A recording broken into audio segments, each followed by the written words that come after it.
জাতীয়সহ বিভিন্ন পর্যায়ে 10টি স্বর্ণপদকজয়ী অ্যাথলিট মীরা খাতুন এখন চা বিক্রেতা। আর্থিক অনটনে থাকা পরিবারের পাশে দাঁড়াতে চা বিক্রি করছেন তিনি। তবে প্রবল আত্মবিশ্বাসী মীরা স্বপ্ন দেখছেন মাঠে নেমে আবারও দৌড়াবেন, জিতবেন পদক। চা বিক্রির পাশাপাশি চলছে সেই প্রস্তুতিও। বান্ডেল থাকলে প্রতি সেনমানিতে টাকা বাঁচবে। বিকাশ সেনমানি বান্ডেল কিনে জিতুন প্রতি লেনদেনে।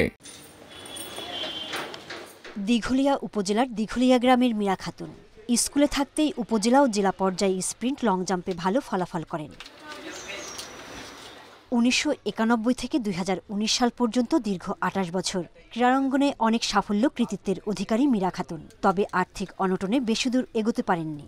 জীবিকার তাগিদে শুরু করেন চা বিক্রি। আসলে রোজগারের কেউ নাই, আমার দিন চালানোর কোনো ইয়ে নাই, কোনো গতি নাই, তাই আমি সৎ কাজ হিসেবে এখন আমি চা বিক্রি করি। 47 বছর বয়স হলেও স্বপ্ন ভোলেননি মীরা। আবারও মাঠে দৌড়ানো, পদক জেতার স্বপ্ন তার। তাই সার্কভুক্ত দেশগুলোর মাস্টার গেমসে 800 এবং 1500 মিটার দৌড়ের প্রস্তুতি নিচ্ছেন। আমি মাস্টার্স গেমে বাংলাদেশ হয়ে খেলবো।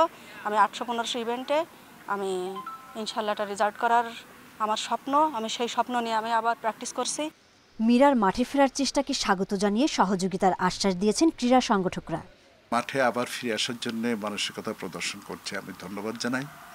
এবং এই ক্ষেত্রে তাকে যতটুকু যেভাবে সহযোগিতার প্রয়োজন রয়েছে তা করতে প্রস্তুত রয়েছি। ক্যারিয়ারে 10টি স্বর্ণ, 15টি ব্রোঞ্জ ও 5টি রৌপ্য পদক জিতেছেন মীরা খাতুন। 1986 সালে জাতীয় ক্রীড়া প্রতিযোগিতায় ব্যক্তিগত স্বর্ণপদক জয়ের পাশাপাশি অর্জন করেন চ্যাম্পিয়নশিপও। Independent news.